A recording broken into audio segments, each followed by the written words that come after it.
Welcome to Braving It, a platform where I get to have the most amazing conversations with people who are doing remarkably well in their areas of responsibility. Why brave? Brave because I'm asking them to be vulnerable with me. I'm saying walk with me on this journey of uncertainty, of risk, of emotional exposure. But we all know that vulnerability is also the epicenter of courage. It is really the place where we get to explore the most intimate human emotions. We're going to talk about fears, anxieties, shame, self-doubt, imposter syndrome, rejection, all of the stuff that we never want to voice, but actually need to, purely to give people the permission to get out of their own way, step into the unknown, and begin to unearth their enormity. This is why we are doing this. So, I'm sitting here at the Mediwell Medical and Dental Facility in Dainfern, the heart of Dainfern. Those of you who know it, it's a very upmarket place. And so no wonder it was situated here. And so this is a multidisciplinary facility that boasts a plethora of services. It's co-founded by a very, very special duo. I'm sitting here with Dr. Malebo Mokotedi Mapiloko, who is the co-founder of the Mediwell facility. She co-founded it with her mother, Dr. Maggie Mujapelu Mokotedi. Congratulations on this amazing facility. It is a well-oiled machine. Mokotsi, every time I come here, I am met with such warmth. The amenities are amazing. The place is professional. I am bowled over by the beauty that is the structure. This must have taken a lot from you, and so I want to hear all about it. But before we go there, let me just let people know who Dr. Malebo actually is. Dr. Malebo studied at Wits University as a medical doctor. She then worked for the Department of Health, spent a few years working at the Helen Joseph, moved to Intercare Fourways, where she spent 7 years from 2010 to 2017, which is where I met you.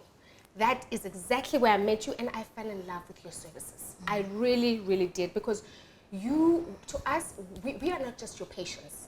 We are people who God has brought in your path to help in the ministry of healing.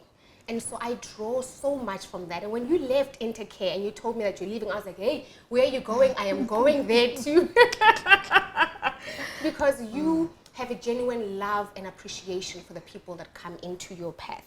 And so really what I'm asking you right now is, what boxes did you have to tick, Malevo, to realize that you have what it takes to build such an infrastructure as this? Thank you, Lerato. And I just love the part about just saying how you see my services as a ministry of healing. Yeah. I think it's amazing, because I, for one, always take it as a privilege for somebody to choose me. You know, I think we are not short of doctors around. Yeah. So the fact that you trust me with your health, with your family's health, I always say it's very humbling, and it's an honor and a privilege. So thanks for that.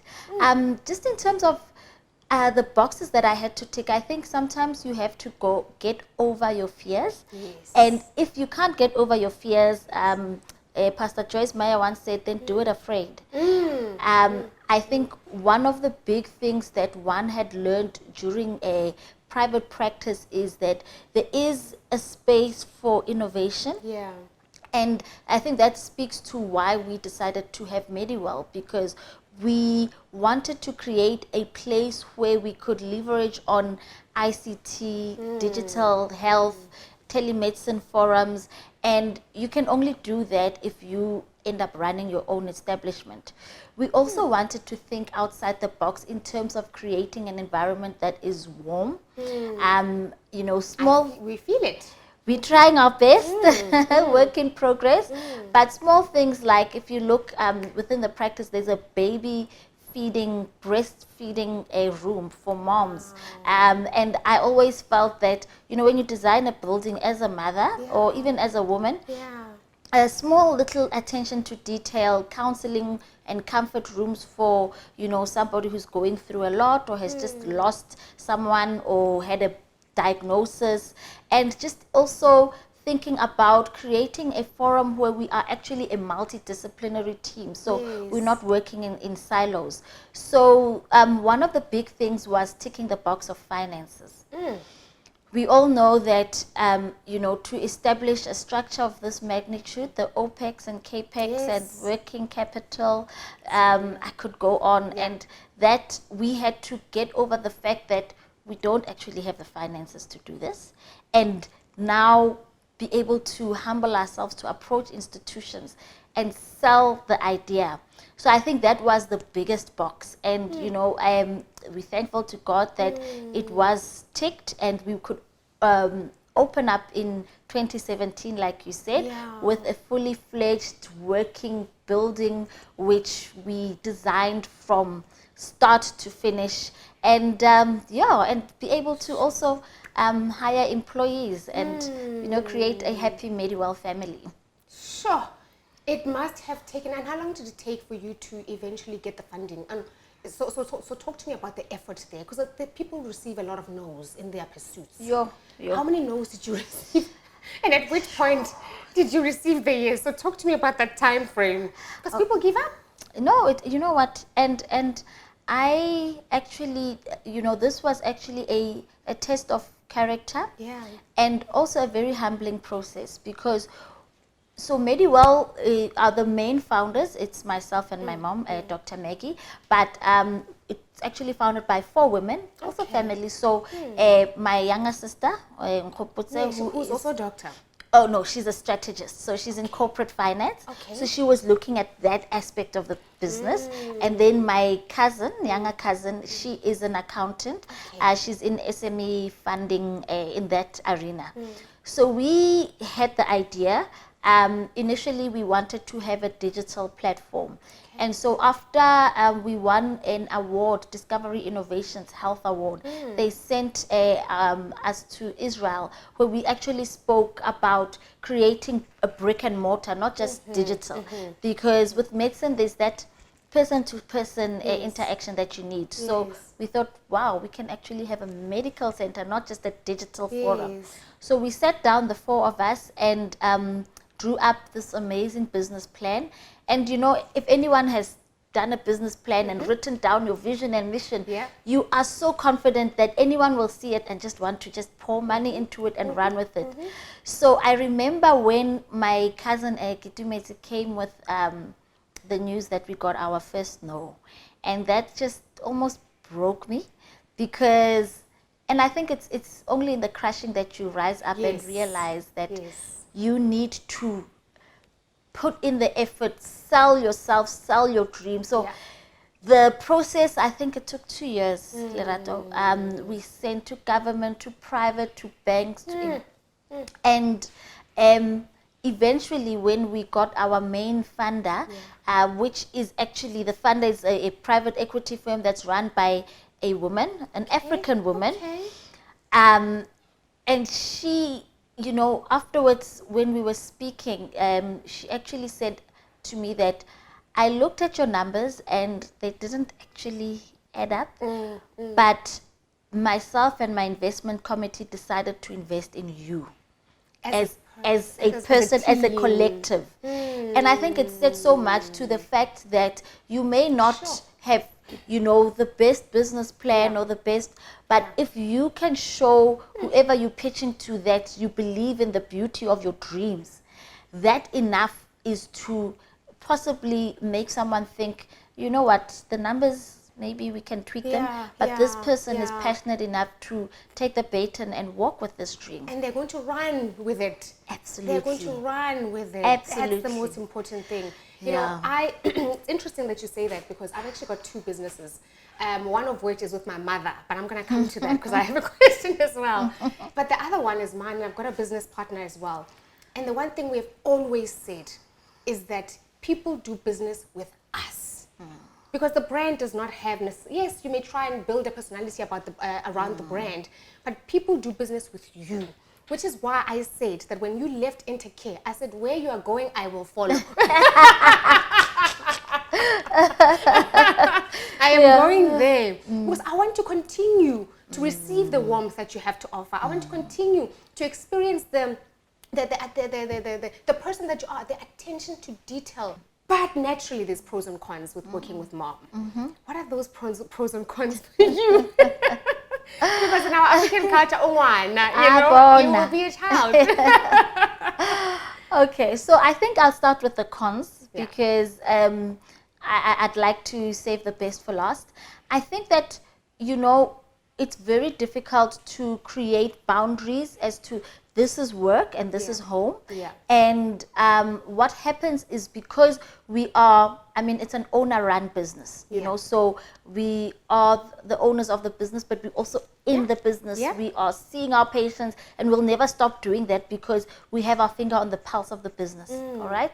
So when we have certain challenges or certain deadlines within the workplace scenario, on a Sunday when we're having lunch as a family, it sort of then continues into Sunday lunch.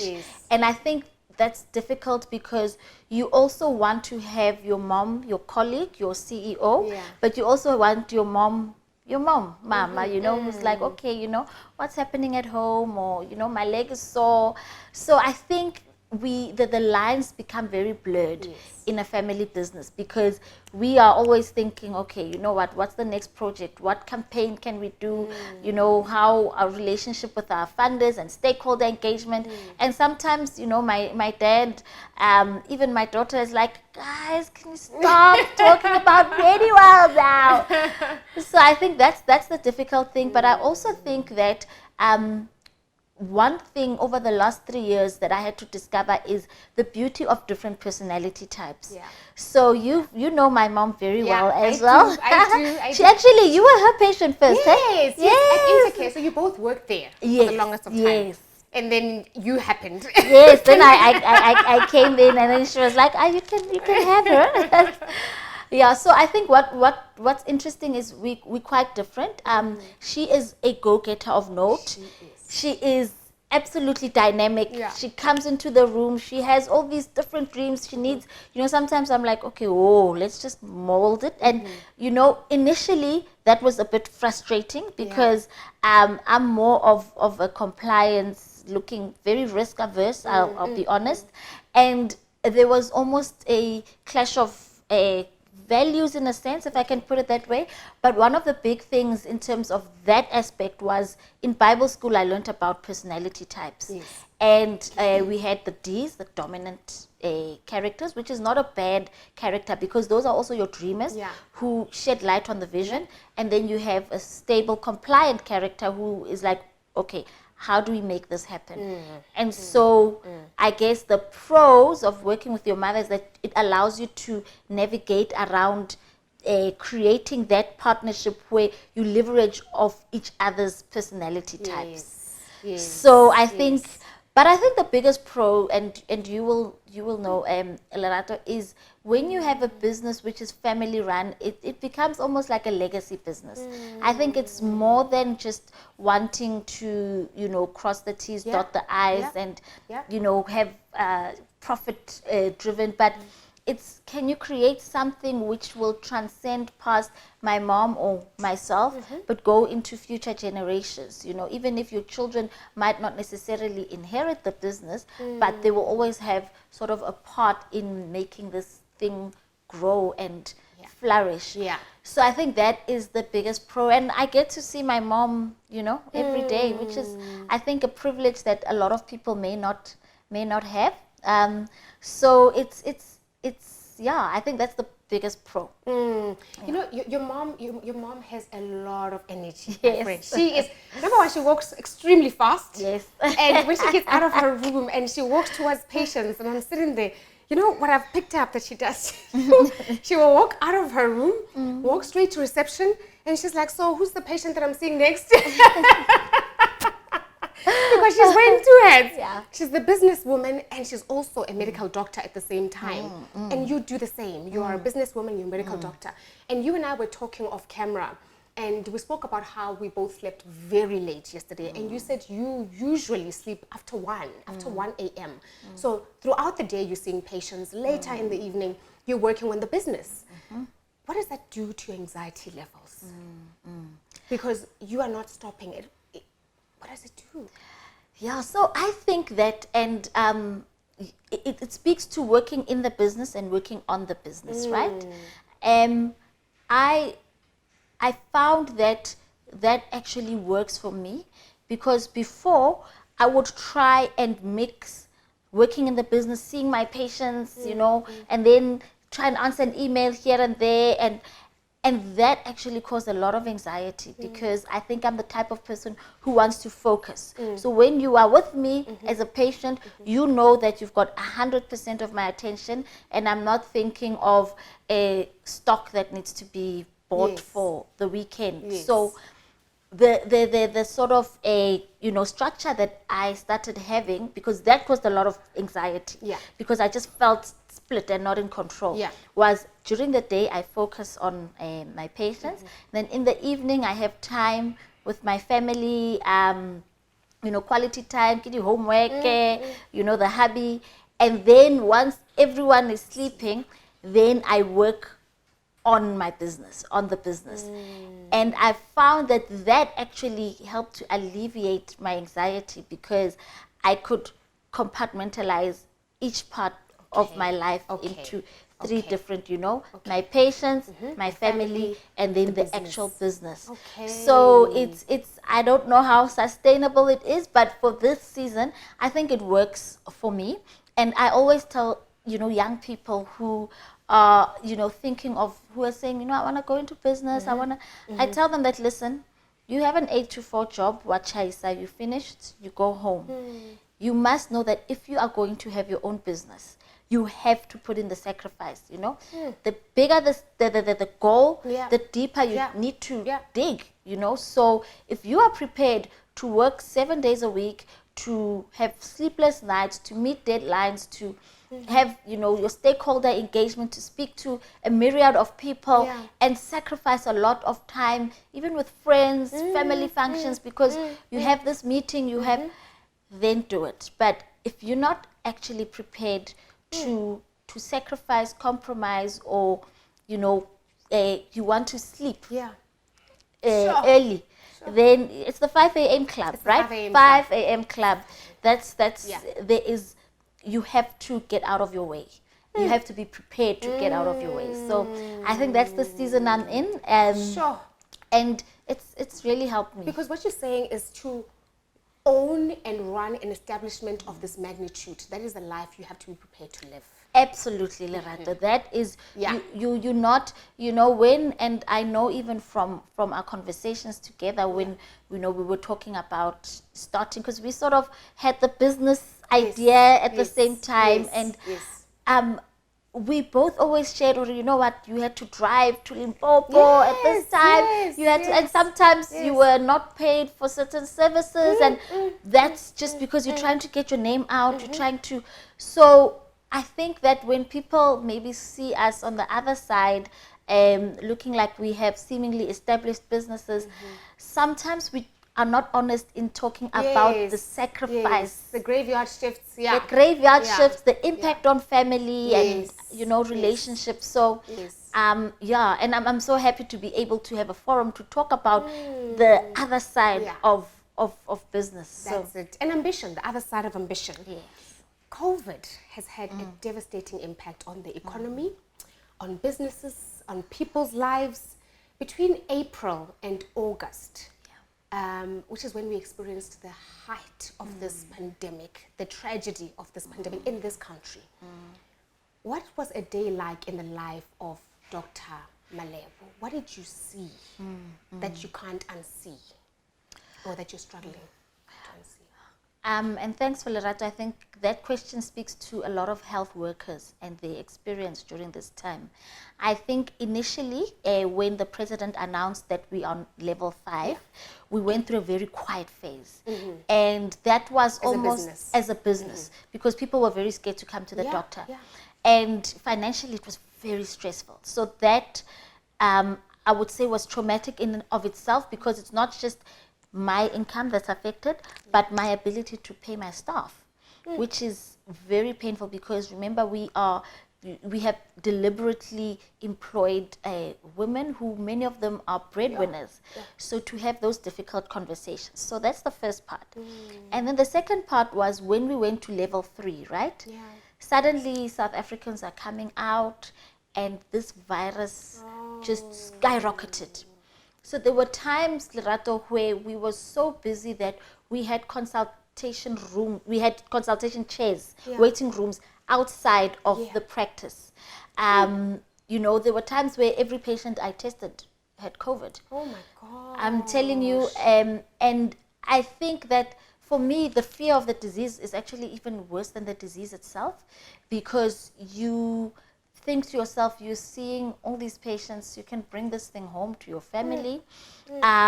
We had to dress up with PPE, and you know, it's not just a normal cloth mask, it's the one that really creates a sort of insulation. So you can imagine the pressure ulcers that we were having, just being short of breath, and that's where my anxiety then really skyrocketed, because you're anxious for, you know, just the situation that you're in, but you're also anxious to bring this thing home. You know, you get home with your scrubs, and then you take everything off, put them in a plastic, wash your hands, and then your child then takes your phone. You're like, oh no, I didn't sanitize the phone. You know, and I actually realized that I became a bit paranoid. My husband once laughed at me. He found me smelling my nachi, smelling my food, because remember, sense of smell and taste. Sense of smell, that's the cardinal symptom of COVID. If someone says they've lost their smell and taste, 99%. Okay, maybe I was that 1%. Wait, I was here 2 weeks ago. You were not here. Your mother attended to me. I had what I thought was sinuses initially. So blocked nose, running, I was sneezing all the time. But I was feeling fine. Physically, I was feeling fine. I wasn't tired like they say, you know. So I was hopeful that maybe it's not COVID. It's just sinuses. I came to see your mother. I was describing the symptoms. But the day I came to see her, I had no sense of smell and taste, nothing. And when I said that to her, she was like, yo, PPE, where's my PPE? Where's my PPE? And I was just like, oh my gosh, I have never prayed so much. But I suppose maybe it was the severity of my sinuses that I had. But yeah, continue. You smell nachos. They found me smelling nachos. They were like, and then when I was wrong with you, like everything. And I realized that I was so scared of this, because you also, as a doctor, you see the worst. You attend webinars where you see x-rays of patients with COVID, where they're just filled with fluids and clots, and so that was a season that happened at work. But I think then the worst time was actually when I myself then contracted COVID-19. And you know, I think sometimes, for me, I feel like God wanted me to actually relate to my patients, because I used to see my patients being very anxious and call me all the time. I can't. But I was like, no, you're going to be fine. You know, your vitals are fine. But I think the psychological impact of COVID, you know, so I had like one of the I would say, more severe symptoms, the shortness of breath, the fevers and shakes, and you know, you then start getting paranoid. I looked at my will, I was like, this thing is, because it's real, you've seen the worst. So that was another phase of the COVID-19 pandemic. So I think that it has really been a tough period, But the light at the end of the tunnel is that through this period, my mom and I then established a health workers heroes memorial for healthcare workers who have passed away. Yeah. And we want to remember them, we want to honor them. And it's given actually a platform for their families to be able to reach out to particularly the nursing sisters. You know, some of their kids, they were breadwinners, some of them.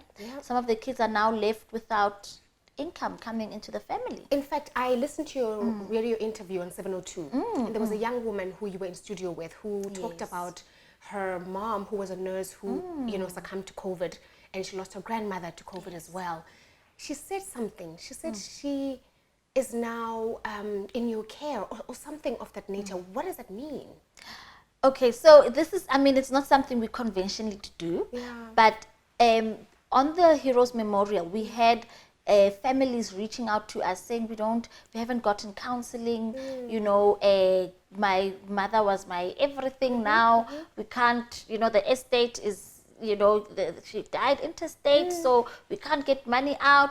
So we then, you know, ended up trying to facilitate and support these families and channeling them to the right people. So I think with Nomsa, yes, a wonderful lady. She's 24. She lost her mother and her grandmother, and my mom was a single mom, so she was left at home alone and became extremely suicidal. And she reached out to us, you know, obviously extended family have now gone home and she's left alone. And she said she doesn't see a need to live. And so my mom, you know, was like, no, you need to go to your family members and that, or you can, she just said, then you can come to us. And she's in Clarksdorp in Northwest. So she just said, okay, send me a location. In 4 hours time, she was here. Oh my gosh. And yeah, and then we, you know, I think my mom being who she is and my parents, we told her she can actually come and just find solace here while we organize psychological care. And what a lovely, lovely young lady. She actually then took over the Heroes Memorial. Wow, the project is itself. a project. She's running with it now. Yes, she's a master student in civil engineering, bright. She had to drop out of her studies because of everything that was happening. But now I think God has given her a new lease on life. And I think that is also part of just being human during COVID, you know.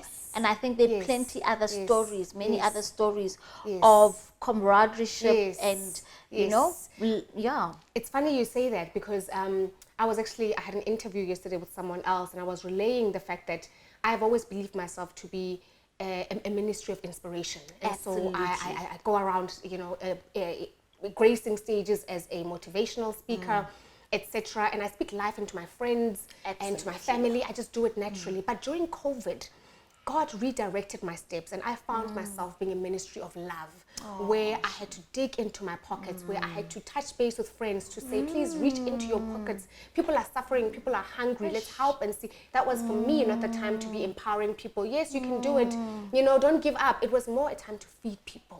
People were hungry, Mokotedi. And I became a ministry of love during that time. So if anything, we all were challenged to rise to the occasion in our different areas of discipline. We were challenged, and most of us, I want to believe, rose to that occasion. There has been a lot of calamity, I'm sure, that you have come across naturally this year, but also in your professional, you know, career. You've seen a lot of things. Maybe one or two things that you can share with us that you have seen where you have said, this is not by my might, this has nothing to do with the medication, this is unfathomable, I have never seen anything like it. It can only be the grace of God. I'm sure you have seen him come through for your patients in ways medically you could never explain. Absolutely. Do you have one particular memory of something that has happened where you're like, wow, nothing that I do, yes, I can do what I'm gifted in, but ultimately there is a higher power at play here? Wow, that's loaded. That's a loaded question. That's a loaded question. I think there've been so many instances like that, but maybe one that has happened recently. I think I had a young little boy. He was 4 years old at that time, and he was, you know, having headaches, nightmares, and then eventually he became dizzy, was referred to the ped. They did um, a CT scan, and they discovered that he had a brain tumor, large brain tumor with midline shift, and that means the brain is going the other way. I mean, when the mom brought it to me, I just cried. You know, we walked through that journey with the family, the mom, the grandparents came, the mom had, you know, to be counseled, was on medication, and the scan looked bad. It looked terrible. And this child, and the cutest, I've known the family from my previous practice as well. So it did cut deep, and we decided to hang on to certain scriptures. You know, fortunately, they were open to that. I mean, I love how, you know, in this, you know, Dainfern is a very multicultural environment, and people, regardless of their religious affiliation and regardless of the culture, their race, when people are in a state like that, they become desperate for God. You know, you can be coming from a multi-theistic religion, but when you see that your child's life is sitting at an edge, you will do anything, and that is the perfect ministry opportunity. The long and short of it, the child went through, you know, radiation. They removed the tumor, but it's been 18 months now. The child is fine. He's running, jumping.